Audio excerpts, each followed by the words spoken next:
बिस्मिल्लाहिर्रहमानिर्रहीम। अस्सलाम वालेकुम। कैसे हो प्यारे बच्चों, उम्मीद करती हूँ खैरियत से होगे।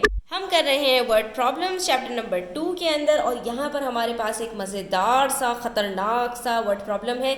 घबराने की ज़रूरत नहीं है, हर चीज़ का सोल्यूशन होता है और हर चीज़ को सॉल्व करने के भी कई तरीके होते हैं। तो मैं कोशिश करती हूँ कि जितना आसान करके आपके सामने पेश करूँ तो आपके लिए जो है उतना आसान कर दिया जाए। तो आ जाइए पेज नंबर 47 पर। यहाँ पर हम देखते हैं कि क्वेश्चन में हमारे पास क्या है। वीडियो एंड तक देखिएगा, स्किप मत कीजिएगा, इंशाल्लाह ये आपको क्लियर हो जाएगा। ठीक है, यहाँ पर हमसे कह रहे हैं a laptop cost $645 more than a printer.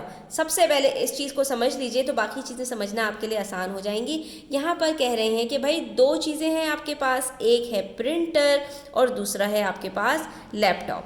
अब प्रिंटर की जो भी कॉस्ट हो, यानी फॉर एग्जांपल हम कहते हैं इसकी कॉस्ट x है, ठीक है, हमें नहीं पता तो हमने सपोज कर लिया कि इसकी कॉस्ट x है, तो लैपटॉप की कॉस्ट कितनी है वो प्रिंटर की कॉस्ट पर बेस करती है, उसके ऊपर डिपेंडेंट है। क्योंकि इन्होंने कहा कि जितनी भी प्रिंटर की कॉस्ट है उससे $645 लैपटॉप की कॉस्ट ज़्यादा है। तो हमने कहा अच्छा, अगर प्रिंटर की कॉस्ट x है तो इसका मतलब ये हुआ कि लैपटॉप की कॉस्ट जो होगी वो x प्लस $645 होगी। सिर्फ इस रिलेशनशिप को आपने यहाँ पर समझना है, और वो भी सिर्फ अपनी अंडरस्टैंडिंग के लिए, ताकि क्वेश्चन को आगे हमारे लिए सॉल्व करना आसान हो। तो हमें ये रिलेशन समझ में अगर आ गया स्टूडेंट्स तो हम क्वेश्चन को आगे सॉल्व कर पाएंगे। इसके बाद हमसे कह रहे हैं कि अगर हमारे पास 2 सच लैपटॉप्स हों, यानी 2 ऐसे लैपटॉप्स हों जिनकी प्राइस एक लैपटॉप की x प्लस 645 हो, और 3 सच प्रिंटर्स हों जिसमें से हर एक की प्राइस x हो, तो ये सब मिलाकर हमारे पास बनते हैं 2470 ऑल टूगेदर। तो इन सब को मिलाकर हमारे पास जो टोटल डॉलर्स हैं वो इतने बन रहे हैं। How much does one such laptop cost? तो एक लैपटॉप की टोटल प्राइस क्या होगी ये आपने हमें बतानी है।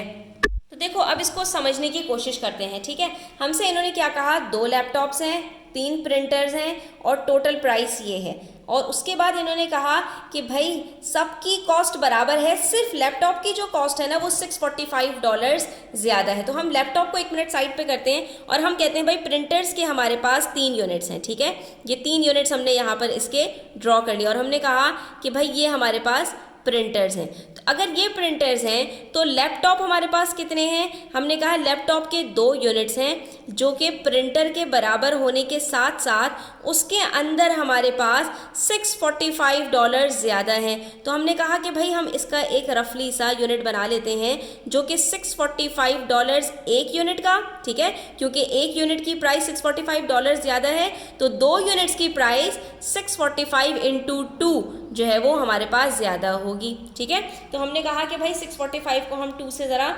मल्टीप्लाई करते हैं और देखते हैं कि हमारे पास यहाँ पर आंसर क्या आता है।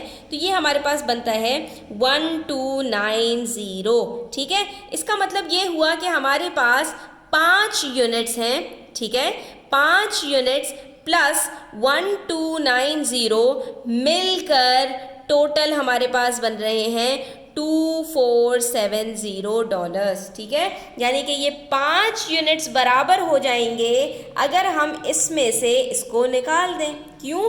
क्योंकि हम कह रहे हैं ना कि 5 यूनिट्स बराबर हैं, 5 यूनिट्स प्लस $1290 बराबर हैं $2470 के। ठीक है, तो हमने क्या कहा, हमने कहा अगर 5 यूनिट्स और $129 मिलकर इतने बन रहे हैं तो सिर्फ 5 यूनिट्स हमारे पास कितने होंगे? हम यहाँ पर भी 1290 माइनस करें, इधर भी 1290 माइनस करें। ऐसा हम कर सकते हैं स्टूडेंट्स, ये बिल्कुल मैथ्स के लॉज के मुताबिक है कि अगर आपके पास कोई इक्वेशन है, यानी इज इक्वल्स टू के साइन के लेफ्ट हैंड साइड और राइट हैंड साइड के ऊपर नंबर्स हैं, तो अगर आप किसी एक नंबर को कहीं से ख़त्म कर रहे हैं तो दूसरी जगह भी उसको वहीं पर उसी तरह से लिख दीजिए, तो इसके अंदर आपके पास कोई मसला नहीं होता।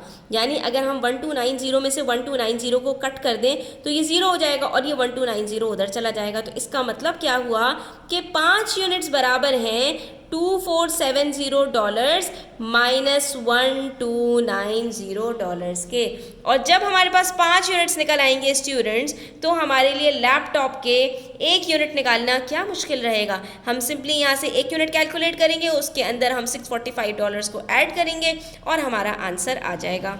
अब आ जाइए क्वेश्चन पर वापस और हम इसको सॉल्व कर लेते हैं। तो यहाँ पर इन्होंने हमसे यही कहा कि जो 5 यूनिट्स हैं आपके पास, ये बराबर हैं किसके। ये 5 यूनिट्स हैं ना आपके पास, 2 लैपटॉप के और 3 प्रिंटर्स के, ये पाँचों मिलाकर बराबर हैं 2470 में से अगर आप माइनस कर दें 645 इंटू 2 को। ठीक है, ये इस तरह से इन्होंने किया स्टूडेंट्स कि ये 2 इन्होंने निकाल दिया। उन्होंने कहा ये 5 यूनिट्स मिलकर बराबर हो जाएंगे 2470 माइनस 645 माइनस 645 के। तो हमारे पास यहाँ पर 5 यूनिट्स बराबर हो जाएंगे किसके, $1180 के। ठीक है, अब हमने क्या करना है कि जब हमारे पास 5 यूनिट्स बराबर हैं $1180 के, तो हमने इनको सिंपली डिवाइड कर देना है 5 से, ताकि हमारे पास 1 यूनिट निकल कर आ जाए। और 1 यूनिट है, जब हमने इसको डिवाइड किया तो हमारे पास निकल कर आ गया $236 का। यानी कि हमारे पास जो 3 प्रिंटर्स हैं, हर प्रिंटर की कॉस्ट कितनी है,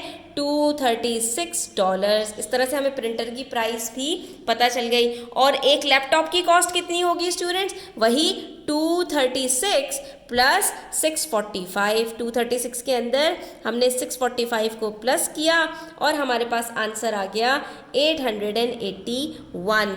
यानी कि एक लैपटॉप हमारे पास $881 का है, अगर एक प्रिंटर 236 का है और लैपटॉप उसमें $645 ज़्यादा है। अब आ जाएंगे पेज नंबर 48 क्वेश्चन नंबर 6 पर, जहां पर हमसे कह रहे हैं सीती and Kate have 3049 beats all together.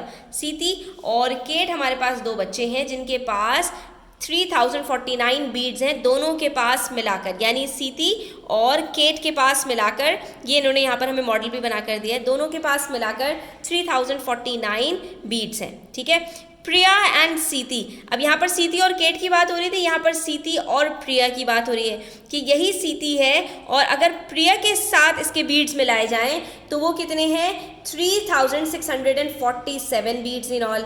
यानी सीती के बीड्स तो सेम ही रहेंगे ना, जितने उसके पास केट के साथ थे उतने ही उसके पास प्रिया के साथ थे। कोई ऐसा तो नहीं था ना कि प्रिया के साथ मिलाते हुए कुछ उसने प्रिया को दे दिए, यहाँ पर ऐसी कोई भी बात नहीं है। यानी जितने सीती के पास हैं वो दोनों जगह पर सेम है, लेकिन सिर्फ इतना है कि सीती और केट के मिलाकर 3049 है, यानी कुछ कम है, और सीती और प्रिया के मिलाकर थोड़े ज़्यादा हैं, 3647 है। ठीक है, तो इसका मतलब क्या है कि केट के पास प्रिया से ज़्यादा होंगे, तभी दोनों के पास यहाँ पर मिलाकर ज़्यादा हो रहे हैं और यहाँ पर मिलाकर कम हो रहे हैं, क्योंकि सीती का जो अमाउंट है वो सेम है। उसके बाद इन्होंने हमें नई चीज़ बताई कि Priya has 3 times as many beads as Kate. इसका मतलब क्या है, प्रिया के पास 3 गुना ज़्यादा हैं, 3 टाइम्स ज़्यादा हैं। यानी केट के पास जितने भी हैं प्रिया के पास उससे 3 मल्टीप्लाई करके हैं। प्रिया के पास अगर 10 है तो केट के पास अगर 10 है तो प्रिया के पास कितने होंगे, 3 इंटू 10। केट के पास अगर 20 है तो प्रिया के पास कितने होंगे, 3 इंटू 20। ठीक है, तो इसका मतलब क्या है कि केट के पास जितने भी हैं उसके 3 यूनिट्स, यानी केट के पास अगर 1 यूनिट है तो प्रिया के पास 3 यूनिट्स बीड्स हैं। ठीक है, तो यहाँ पर इन्होंने इसको इसी तरह से शो किया कि केट का जितना भी अमाउंट है, केट का 1 यूनिट और प्रिया के 3 यूनिट्स हैं। ठीक है, केट के 1 यूनिट उसी के बराबर प्रिया के 3 यूनिट्स हैं। ठीक है, how many beats do the 3 girls have in total. अब आपने क्या करना है, आपने इसको किस तरह से कैलकुलेट करना है स्टूडेंट्स, इसको इस तरह से कैलकुलेट करना है कि हमारे पास यहाँ पर जो यूनिट्स हैं वो सीती के सेम हैं। ठीक है, उसके बाद इन दोनों के मिलाकर 3647 है और इन दोनों के मिलाकर 3049 है। अब हम क्या करें, हम किस तरह से कैलकुलेट करें। कहीं पर आपको इस मॉडल को बनाने के बाद कोई चीज़ ऐसी नज़र आ रही है जहाँ से हम कुछ पकड़ पाएँ, तो अगर हम यहाँ पर इसकी बात करें तो इसके अंदर हमारे पास जो नंबर ऑफ यूनिट्स हैं वो यूनिफॉर्म नहीं है। अलबत्ता यहाँ पर अगर हम आते हैं तो स्टूडेंट्स ये वाले जो नंबर ऑफ यूनिट्स है 2 यूनिट्स, इसको हम कैलकुलेट कर पाएंगे। क्यों? क्योंकि हमारे पास ये जो टोटल यूनिट्स है ये भी गिवन है और जो ये है ये भी गिवन है। ये जो डिफरेंस आ रहा है ये हम कैलकुलेट कर सकते हैं अगर हम इन दोनों को माइनस कर दें, यानी 3647 में से अगर मैं ये माइनस कर दूं तो जो अमाउंट मेरे पास बचेगा वो 2 यूनिट्स के बराबर होगा जो कि प्रिया के पास है। ठीक है, तो हमने सबसे पहले क्या किया, हमने इन दोनों को माइनस किया, हमारे पास आंसर आ गया 598। इसका मतलब है 2 यूनिट्स बराबर हैं 598 के।